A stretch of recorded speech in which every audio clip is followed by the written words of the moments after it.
साधक हो श्री अमृत मंथनेश्वर कल्किदत्त मंदिर, शिरूर, घोडनदी, जिल्हा पुणे, महाराष्ट्र येथील पंडित चतुर्वेद सायंटिस्ट श्री वत्सवक्षा भगवंत परमहंस परिव्राजकाचार्य श्री काशी विश्वेश्वरानंद सरस्वती महाराज उर्फ कर्डिले यादवराजे यांच्या अमृतवाणीत श्री लिंग महापुराण अर्थात श्री रामलिंग महापुराण कथा रोज सायंकाळी 8 ते 8:30 या वेळेत अवश्य लाभ घेणे.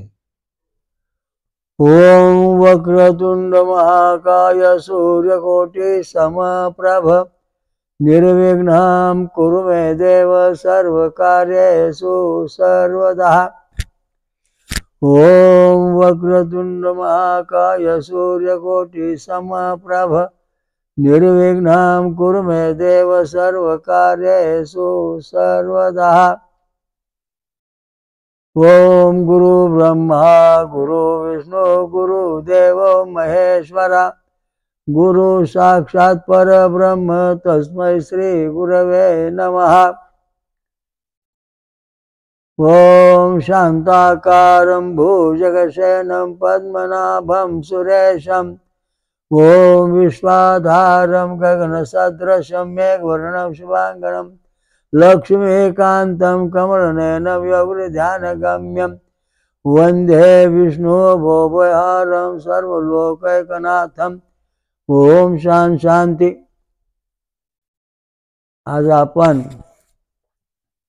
हे जे नवरात्र चालू आहे त्याच्यामध्ये आधी माया शक्ती तिने कणखलमध्ये दक्षराच्या यज्ञात उडी टाकली आणि तिथून तिथं तिने आपला देह सोडल्यानंतर शंकराने तिला खांदा घेतली.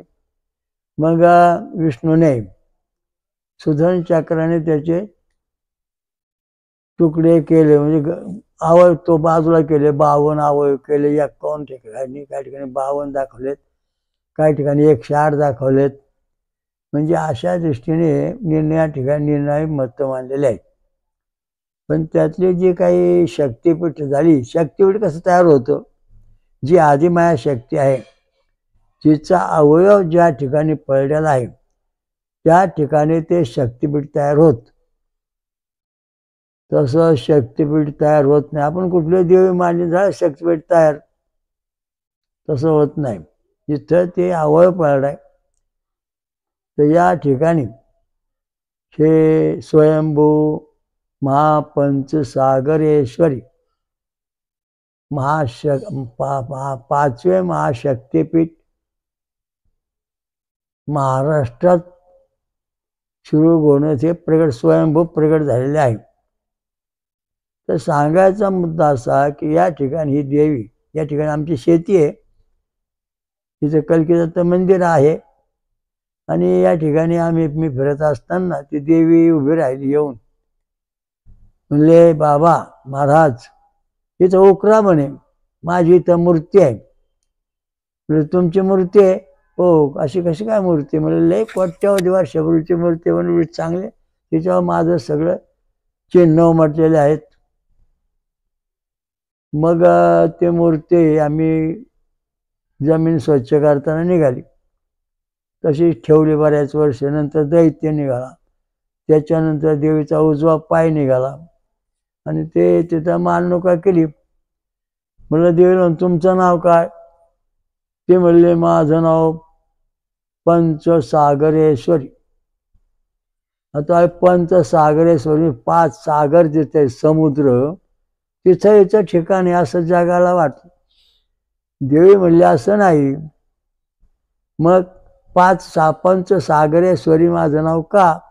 ज्या ज्या ठिकाणी सगळे अवयव पडले तिथं डोळे, कान, नाक, हात, पाय अशी नाव आहेत. तर इथं जो माझा अवयव आहे पंचसागरेश्वरीच नाव का?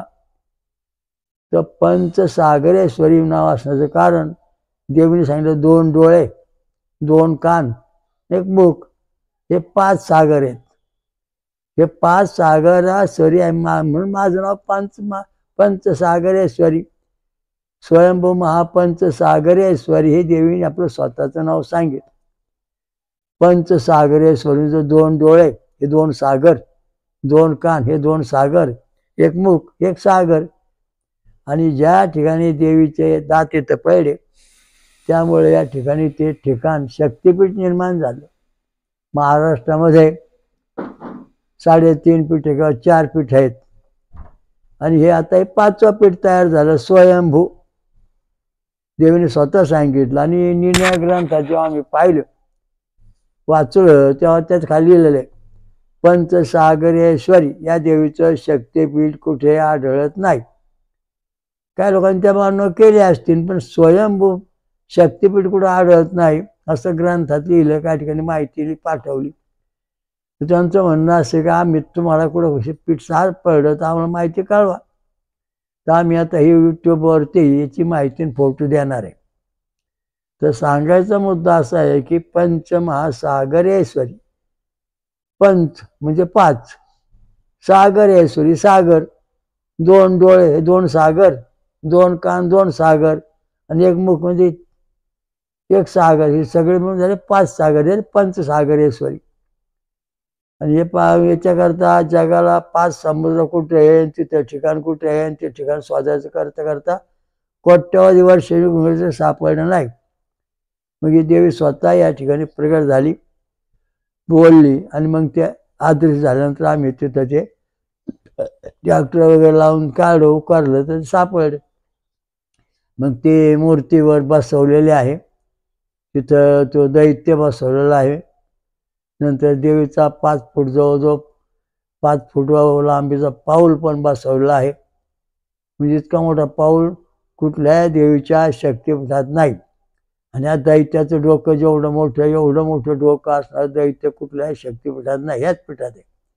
आणि देवीचं मुख शरीर डोकं जे मोठं आहे एवढं मोठं डोकं कुठल्याही शक्तिपीठात नाही इथं आहे. हे पंचसागरेश्वरी म्हणजे तिथं स्वयंभू निर्माण झाली हे पीठ आहे शक्तिपीठ. मग हे शक्तिपीठ पंचमहासागरेश्वरी हिचं महत्वाचं कार्य काय, हे काय करते, हिचं महत्व काय. कारण हिच्या या ठिकाणी देवीचा पार्वतीचं शिर गळून पडलं. म्हणजे डोळे 2 डोळे 2 कान आणि तोंड आणि शरीर मेंदू सहित म्हणजे बुद्धी, म्हणजे मानवाची बुद्धी, मानवाचं ज्ञान, मानवाला ऐकणे चालणे बोलणे पाहणे सगळे क्रिया करणे, 4 वेद पठणकडे 6 शास्त्र 18 पुराणे हे सगळं जे आहे ह्या शक्तिपीठामध्ये आहे. त्या शक्तिपीठात जो दर्शन घेतो त्याला बुद्धिमत्ता ज्ञान डोळे कान हात हे सगळ्या गोष्टी मेंदूच्या शरीरातले अवयव राहतात. म्हणून यादी जी मोठी यादी आहे आदिमाया शक्ती महाशक्तिपीठांची ते यादी म्हणजे 8 शिरूर पंचसागरेश्वरी असे विचार असून रुद्र भैरवनाथ लिहिले आहेत. या ठिकाणी बरीच माहिती ती आहे. तर या ठिकाणी 8वं शक्तिपीठ जागतिकरित्या असून महाराष्ट्रामध्ये 5वं शक्तिपीठ शिरूर क्षेत्रामध्ये प्रगट झालं. शिर म्हणून या गावाचं नाव शिरूर. पंचसागरेश्वरी देवी आदिमाया शक्ती सर्व जगाची नियंत्रण करते. सर्व देवांची एकच देवी, सर्व देवींची एकच देवी हीच पंचसागरेश्वरी. ही आली कुठून, हे गणेश लोक, ब्रह्मलोक, विष्णुलोक, शिवलोक, इंद्रलोक, दत्तलोक आणि विराट लोक हे 4 लोक 7 लोक झाले. याच्या पलीकडे 4 लोक आहेत. म्हणजे विष्णुलोक, त्याच्यानंतर स्कंदलोक, पार्वती महापंचसागरी लोक आणि वर त्या रुद्रलोक आणि त्याच्या पलीकडे परमधाम म्हणजे ओम सहस्रीषा पुरुषा सहस्रपात समृत्या दशांगुळ हा परमेश्वर राहतो. ही देवी तिथून पृथ्वी आली शंकर पार्वती म्हणून आणि त्यांनी हा त्यांचा इतिहास घडवलेला आहे.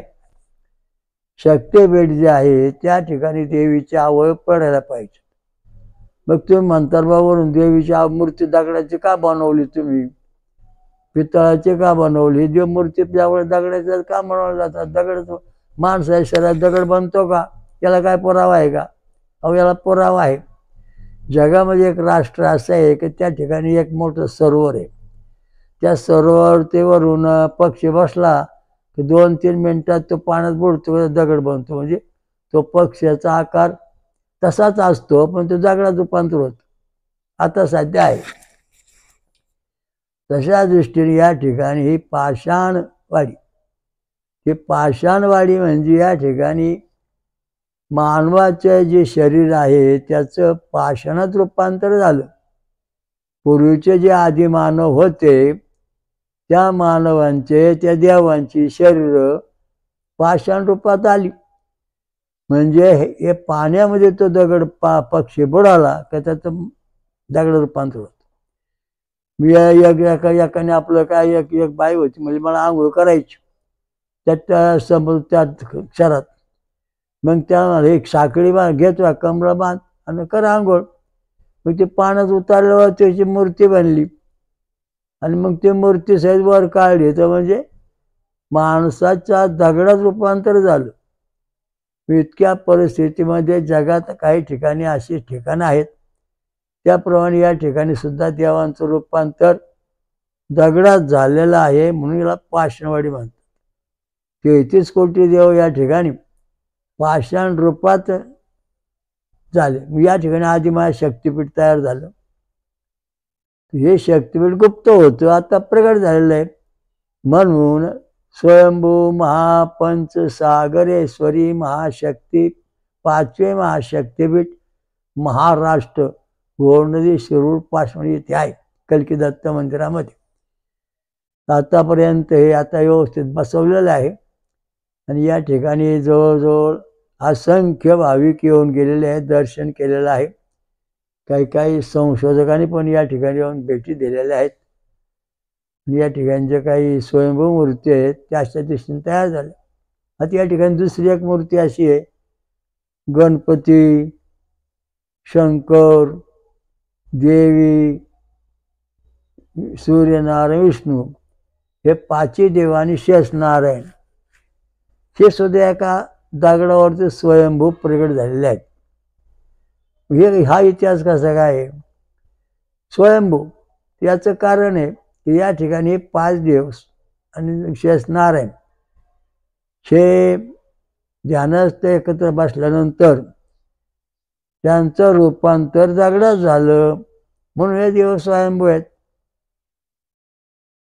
म्हणजे वस्तुती अशी आहे की ही दगडात मानवाच्या शरीरात दगड रूपांतर होत. जसं यात्रा आत्र्यानुसार या ठिकाणी पूर्वी आश्रम होता. मत्स्य अवताराच्या पूर्वी तो आश्रम जगात पहिला नंबरचा इथं. त्यांच्या पण 2 मूर्ती अशा स्वयंभू बऱ्याच मूर्ती तर निघाल्या.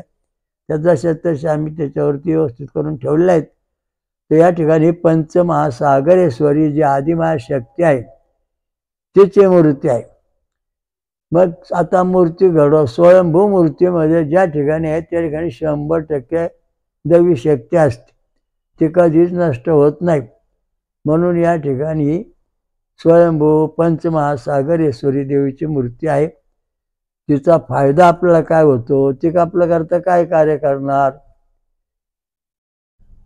आपला डोक्याचा देवा, आपला मेंदू हा शरीराचा राजा आहे, तसा देवीचा जो संपूर्ण शिर आहे, आपला जो मेंदू शरीराचा राजा आहे, तो व्यवस्थित कार्य या देवीचं दर्शन केलं होतं.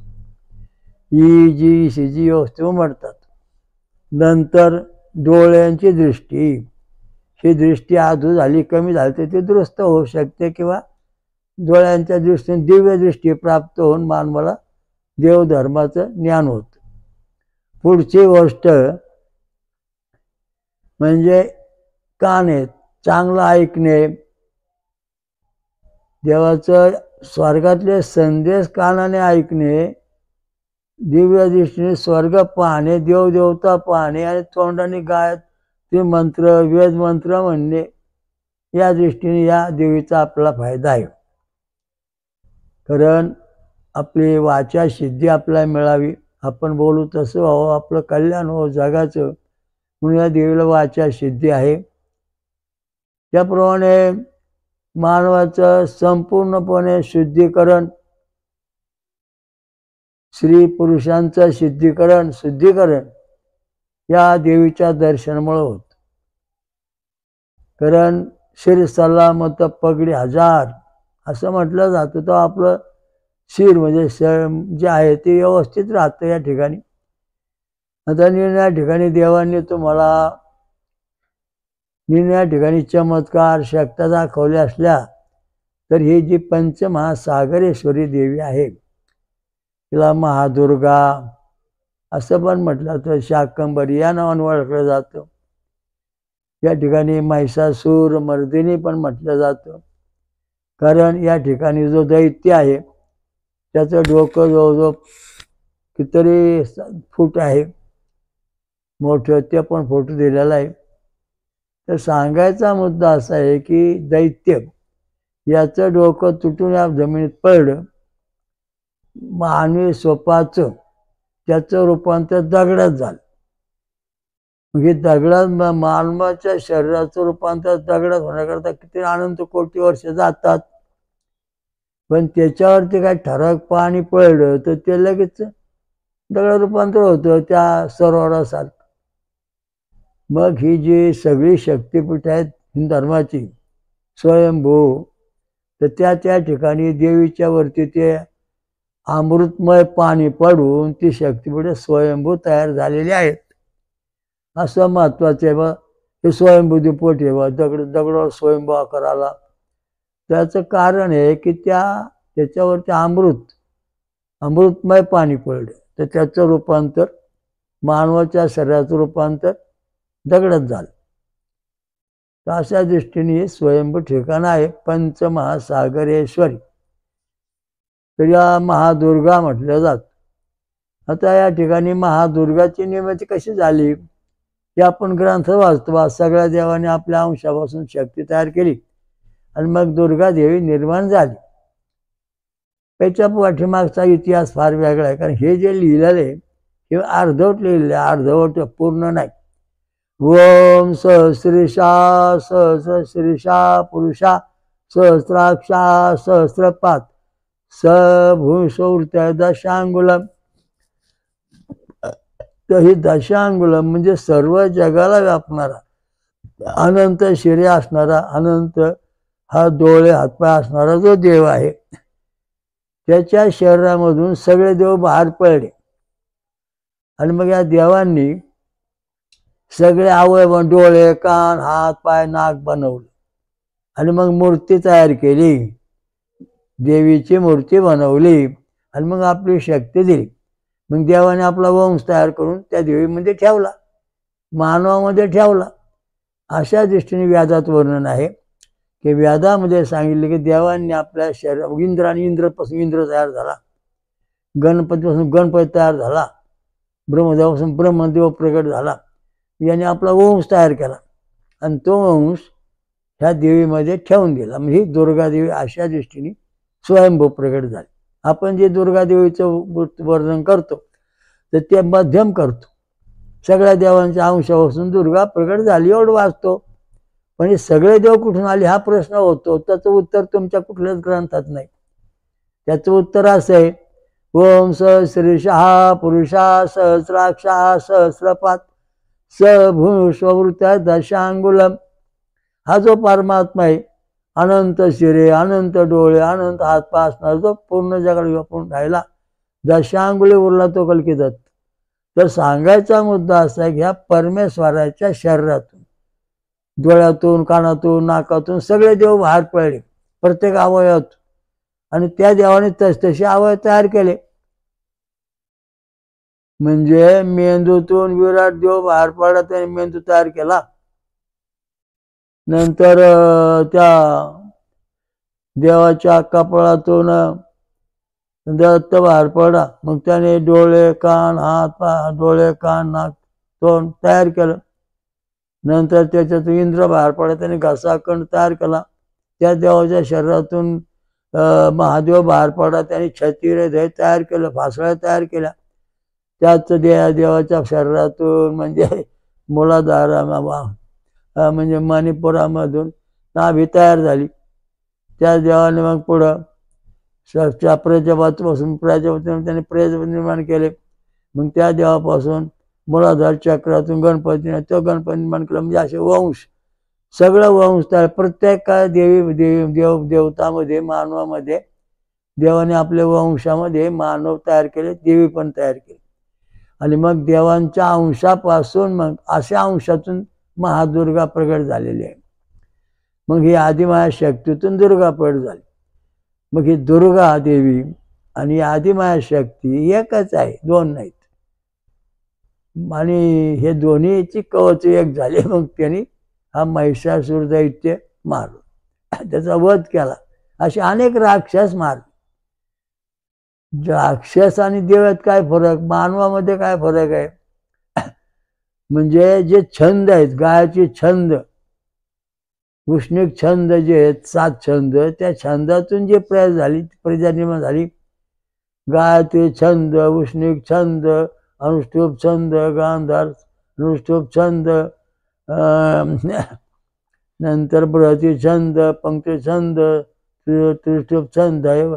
त्रिष्टुप जगत छंद 7 स्वर आहेत, छंद आहेत, त्यांचे स्वर आहेत. याच्यामधून जी प्रजा निर्माण झाली परमेश्वरापासून, ती देव प्रजा निर्माण झाली. आणि ही देव प्रजापासूनच मग पुढं त्याच्यातून पुन्हा त्याने आपला ह्या देवाने वंश निर्माण केला. आणि मग यातून मानव निर्माण झाला. आणि ह्या छंदाच्या व्यतिरिक्त सोडून जे निर्माण झाले ते नास्तिक राक्षस निर्माण झाले.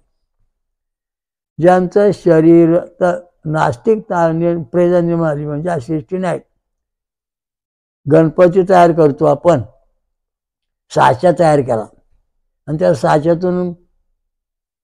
साच्यातून आपण गणपती तयार केलं. बा किती 6 इंच सारखे तयार झाले. आणि मग दुसऱ्या माणसाने गणपती हाताने बनवले, कधी 6 इंच, कधी 6.5 इंच, कधी 4 इंच, कधी 8 इंच असा तयार झाला. तसं म्हणजे त्याने आपल्या हाताने गणपती बनवला, साच्यामध्ये बनवला. हे साचे आहेत. गायत्री छंद आणि स्वर हे साचे आहेत. गाय छंद 10.5 स्वर, उष्णिक छंद वृषभ स्वर, बृहते अनुष्टुप छंद गांधार स्वर, बृहत छंद मांधान स्वर, पंचम पंचम स्वर, त्रिष्टुप छंद दैव स्वर, जगत निषा स्वरी 7 स्वर आणि देव. यांच्या ह्या साच्यात निर्माण झालेले देव, ही देवी अशा दृष्टीने पक्की तयार झाली.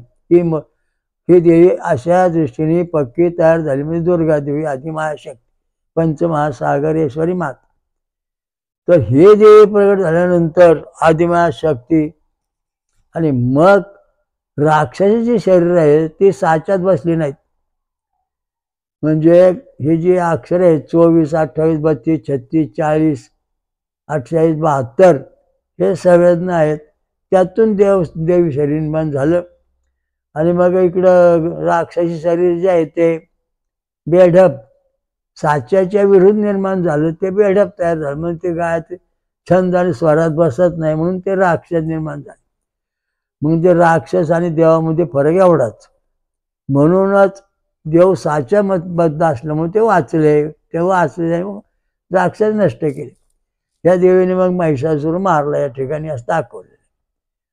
तर हा महिषासूर जो आहे दैत्य, आदिमायाशक्ती नवरात्रामधला ते महाशक्तीपीठ आहे. हे स्वयंभू प्रगट झालेलं आहे. आणि याचा कुठेही ग्रंथकार त्यांनी लिहिलं बा पंचसागरेश्वरी देवाचं शक्तीपीठ कुठे आहे हे अजून तपास लागला नाही. पृथ्वीवर कुठे आहे त्याचा शोध लावून सांगा. तर त्या दृष्टीने या ठिकाणी प्रगट झाली म्हणून आम्ही ते आपल्याला यूट्यूबवर पाठवत आहोत, माहिती देत आहोत. त्याचा जनतेने अवश्य लाभ घ्यावा. आपलं शिर सलामत पगडे अनंत, शिर सलामत बुद्धी अनंत, शिर सलामत कर्तव्य दक्ष अनंत, शिर सलामत विजय कायम. अशा दृष्टीने या देवीमध्ये ह्या पंचमहासागरेश्वरीमध्ये दिव्य शक्ती आहे. डोळे, 2 डोळे, 2 सागर, 2 कान, 2 सागर, 1 मुख, 2 मुख, हे 5 सागर झाले म्हणजे पंचसागरेश्वरी या मूळचे नाव आहे. तेव्हा हे सगळं जग पाहते 5 समुद्र कुठे मिळाले, तिथं कुठेतरी मंदिर असन, असा अंदाज पंचे कारभार चाललाय. पण ही शक्ती या शिरूर क्षेत्रात प्रगट झाली म्हणून या गावाचं नाव शिरूर पण पडलं. अशा दृष्टीने अद्भुत इतिहासच आहे. ही देवी अनेक लोकांना दिसते, भेटते, साक्षात्कार होतो. इथे भाविक मंडळी देवी प्रत्यक्ष भेटली आणि सांगितलं बा माझं या ठिकाणी व्यवस्थित मांडणुका करा. मग येणारे जे भाविक मंडळी आहे श्रद्धावान त्यांनी आपले या ठिकाणी पद्धतशीर बांधून तिची मांडणुका करून ठेवलेल्या आहे. हजारो भाविक आतापर्यंत येऊन गेले असंख्य.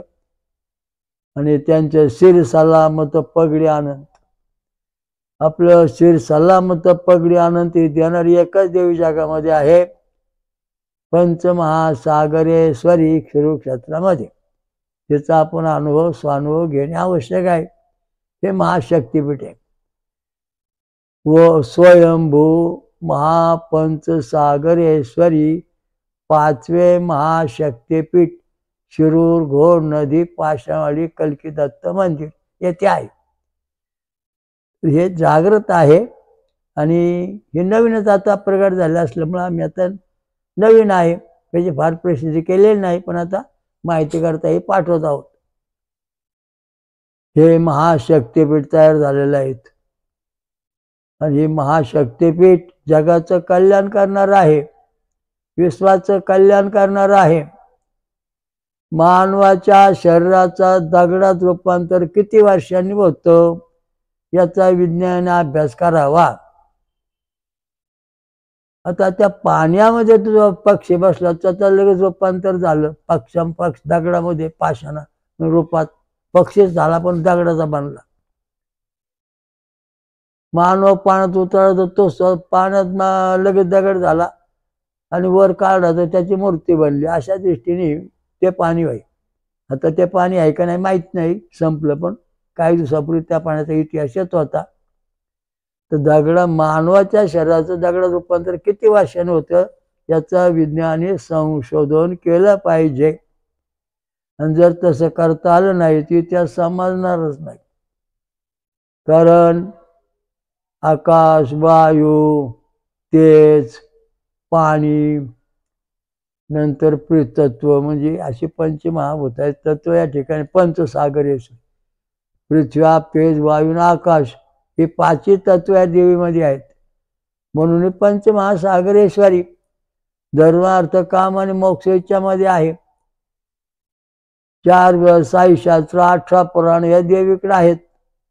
हे सगळी शक्ती हिच्याकडे, लढण्याची शक्ती आहे, कार्य करण्याची शक्ती आहे, सर्व काही यश मिळवून देणारे आहे, वंश कायम टिकवणारे आहे, वृद्धी करणारे आहे. जसंच तसं आता आपण रामपूरची जी बोरं होते तीच बोरं आता आहे, तशीच चव आहे त्यांना.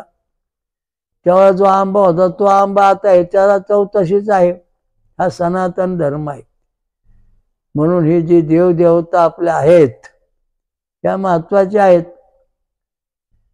ह्या देवदेवता जो संस्कार आहेत ते जसे तसे कायम टिकले पाहिजेत, टिकून धरले पाहिजे. नाही धरले ते टिकणार आहेत. कारण तुमचं शिर सलामत पगडी 1000. आपला मेंदू जो आहे त्याच्यामध्ये 36,000 केंद्र आहेत. नंतर प्रत्येक केंद्राला 1000 तंतू आहेत. प्रत्येक तंतूला एक आनंद तंतू आहेत. आणि आपल्या मेंदूमध्ये 1,100 अब्ज एवढे तंतू आहेत. म्हणजे हे सगळे जे आपल्या शरीरात मेंदूत आहे, डोळ्यामध्ये, कानामध्ये, हे सगळे जे जोड दिलेला आहे तो सगळ्या देवीपासून दुरुस्त होतो म्हणजे होणंच. ज्याला अनुभव घ्यायचा आणि फळं खा, दूध पाणी तर राहा, तुम्हाला अनुभव येऊ शकतो. आपल्या मेंदूची केंद्र हे समतोल ठेवण्याचं काम पंचमहासागरेश्वरी माता करते. जर आपण हिच्या दर्शन आलो नाही तर आपल्या मेंदूतली जी केंद्र आहे 36,000 ती एकमेकांना गुंतागुंत करून ब्रेन बंडला ब्रँच नावाचा आजार होऊन माणूस संपतो.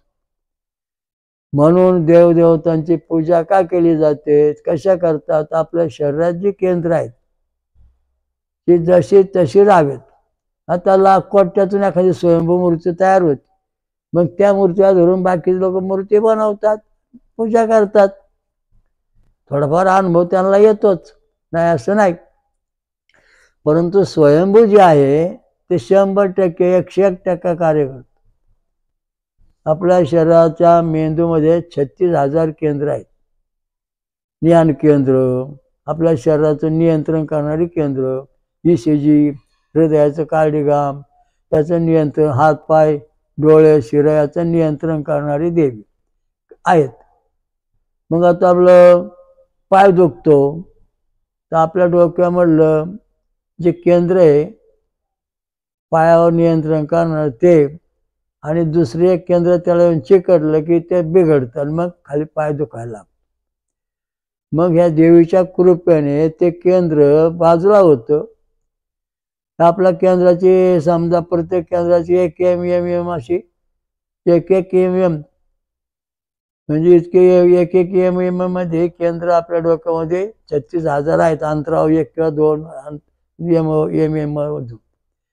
ती जर समजा 0 mm झाली, एकमेकांना चिकटली तर आपल्या हृदया, डोक्यात, त्याच्या ठिकाणी मुंग्या येणे, हृदयाला थरथर कापणे, म्हणजे आपल्या डोक्यातली केंद्र बिघडली आणि त्यामुळं आपल्याला हे आजार होऊ लागलेले आहेत. आपलं सुरक्षितपणा राहत नाहीत.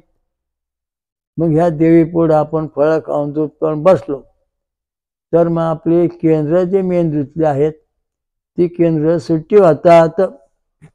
त्याला तुम्ही आता असं करा, तुमच्या मेंदूचा ECG काढा बऱ्याच लोकांचं, तेव्हा त्यांची जी केंद्र होती किंवा रेषा होत्या त्या एकमेकांना चिकटलेल्या होत्या. आणि या ठिकाणी जेव्हा या ठिकाणी दत्त महाराजांच्या मंदिरात येऊन त्या देवी पुढे बसले, आराधना केली, काही दिवस फळं खाऊन दूध पिऊन साधना केली काही लोकांनी, मग त्यांच्या पुन्हा मेंदूचे फोटो काढले, ECG काढा, तर जे काय रेषा एकमेकांना चिकटल्या होत्या त्या तुटक झाल्या आणि व्यवस्थित दिसायला लागल्या. म्हणजे देवधर्माचा आम्ही प्रात्यक्षिक परिणाम करणे शोधून काढतो. आपलं जे इथलं शिरूरचं अधिष्ठान केंद्र आहे, मंत्र मुख्य केंद्र आहे, ते जगामध्ये धार्मिक संशोधन करतो. प्रत्यक्ष पुरावा काय आहे, आपल्या मेंदूत बिघाड काय झाला, आपण का बिघडो, आपण वाकडे तिकडे चालतो, का विचार करतो, आपले हातपाय काय गळून जातात, शरीर काय गळून जातं, आपल्या ब्रह्मज्ञान काय होत नाही, आत्मज्ञान काय होत नाही, दैविक संपत्ती काय मिळत नाही, अवधी भौतिक दैवी प्रगती काय होत नाही, ज्ञान काय होत नाही. हे सगळे कारण म्हणजे आपल्या मेंदूत असणारी 36,000 केंद्र ही जर जवळजवळ आली तर ती एकमेकाजवळ आली, सगळी कार्य बंद होतंय, कार्य कमी होतंय, म्हणजे शरीराचं नियंत्रण सुटलं.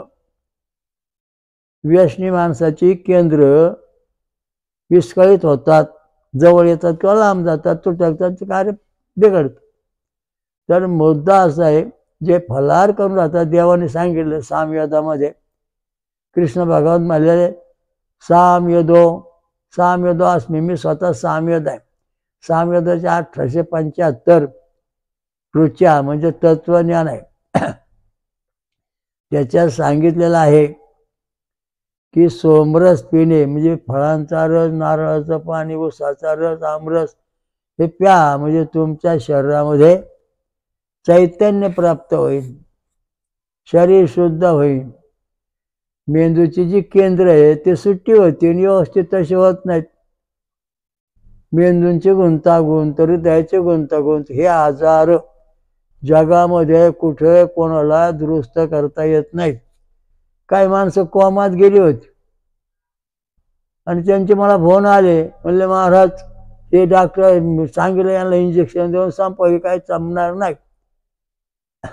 मी म्हणलं काय नाही, तुम्ही आपले दत्त रामराम म्हणा, पंचमहासागरेश्वरी देवीच्या पुढे या, दर्शन करा किंवा भस्मन या. मग त्याने त्या पंचमहासागरेश्वरी मातेचं स्मरण केलं, शिर सलामत पगडी आनंद. तर त्याप्रमाणे ते जे मेंदूची जे केंद्र होती एकमेकांना चिकटलेली, ती हळूहळू हळू बाजूला सरकली आणि मग ती माणसं काय नीट झाली. म्हणजे या देवीमध्ये पंचमहासागरेश्वरीमध्ये कोमात गेलेली माणसं नीट करण्यास सामर्थ्य आहे. कॅन्सर, शरीरातले आजार, हे जेव्हा आपल्या शरीरातली केंद्र जेव्हा समतोल होते तेव्हा सगळे आजार हटतात. त्याला विज्ञान पण आहे, धर्म पण आहे. एक तर तुम्ही विज्ञानामार्फत सरळ करून घ्या, नाही जमलं देवामार्फत सरळ करून घ्या. पण गायत्री मंत्र म्हटल्याशिवाय ही सगळी केंद्र सरळ होत नाहीत. ओम पंचसागरेश्वरी विद्महे महादुर्गाय धीमहि तन्नो शाकंभरी प्रचोदयात. ह्या देवीचा हा मंत्र जपल्यानंतर आपली डोक्यातली सगळी केंद्र इथं का पंचसागरेश्वरी म्हटलंय, म्हणजे पाचही आपले डोळे, कान, हात, पाय हे जसे जसे ज्या त्या जागेवर स्थिर होणार, त्यांना दृष्टी येणार, त्यांचं कार्य सुरू होणार. मग पुढं सांगितलंय काय, महादुर्गा म्हणजे शक्ती, जगात विजय मिळवायचा, दिग्विजय व्हायचं ही ताकद तयार होती.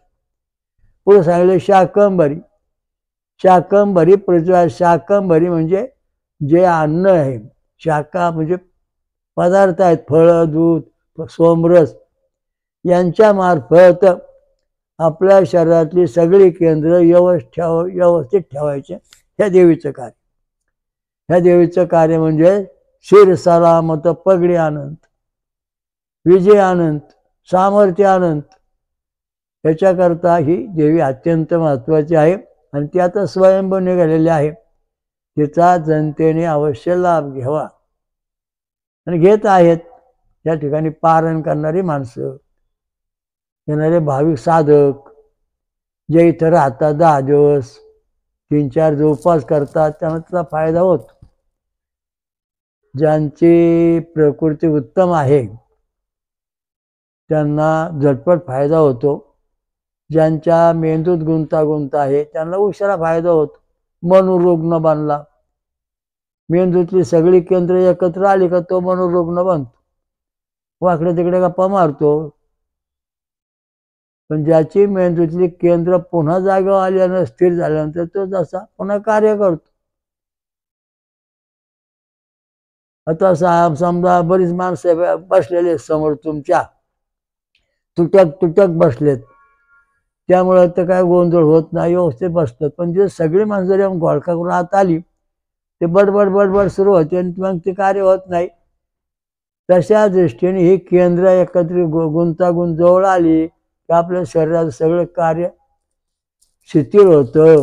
ते कार्य दुरुस्त करण्याचं काम पंचमहासागरेश्वरी माता करते. आतापर्यंत कित्येक भाविकांना, साधकांना फायदा झाला सांगता येत नाही. असंख्य आनंद असतील. येतात जातात माणसं, बसतात. तर हे सिद्ध असणारा असणारे महाशक्तिपीठ आहे. त्याचा जनतेने अवश्य लाभ घेणे. ओम ओम पंचसागरेश्वरी विद्महे महादुर्गाय धीमहि शाकंभरी प्रचोदयात. हा 24 अक्षरी गायत्री मंत्र या दृष्टीने जपल्यास आपल्या शरीरातले सगळे अवयव जसे तसे आदिमाया शक्तीच्या कृपेने चालू होतात. शरीर शुद्ध होतं. मेंदूचे कार्य, मेंदूमधली केंद्र समतोल आल्यानंतर शरीराची व्यवस्था, आजार बरे होतात, तसे होऊ शकत नाहीत. आणि जर ती केंद्र एकमेकांना गुंतली तर आजार झाले सोडित नाहीत, काय आयुष्यभर आजार होतात. मग ते देवाची भक्ती करून करून ते केंद्र थोडी बाजूला सरकतात. ते देवीची पंचमहासागरेश्वरी झटपट कार्य करते, कारण ते स्वयंभू आहे, आदिमाया शक्ती. ओम स्वयंभू विश्वराजा श्री अमृत मंथनेश्वर कल्की दत्त महाराज की जय. ओम स्वयंभू महापंचसागरेश्वरी महादुर्गा महाशाकंभरी माता की जय, ब्रह्मर्षि अत्रि की जय, महासती अनुसया माता की जय, सर्व देव देवता की जय, साधु संतन की जय, ऋषि मुनि की जय, धर्म की जय हो. गणपती बाप्पा मोरया. बुद्धीत येऊन राहा. हरिओम दत्त. ओम शांती. सर्व साधकांनी महाराजांच्या या वेदमंत्र आणि रक्तगट संशोधनाचा प्रचार करावा. VBK ट्रस्टची योजना बेकारी संपविणे. वेदमंत्र आणि रक्तगट प्रचार करा. समाजाकडून मदत होते. जगभर घरोघरी प्रचार करा. अधिक माहितीसाठी पुढील पत्त्यावर भेट देणे किंवा संपर्क साधणे. VBK ट्रस्टचे स्वयंभू विश्वराजा श्री अमृतमंथनेश्वर कल्कीदत्त मंदिर, पाषाणवाडी, शिरूर, घोडनदी, जिल्हा पुणे, महाराष्ट्र. हरिओम दत्त.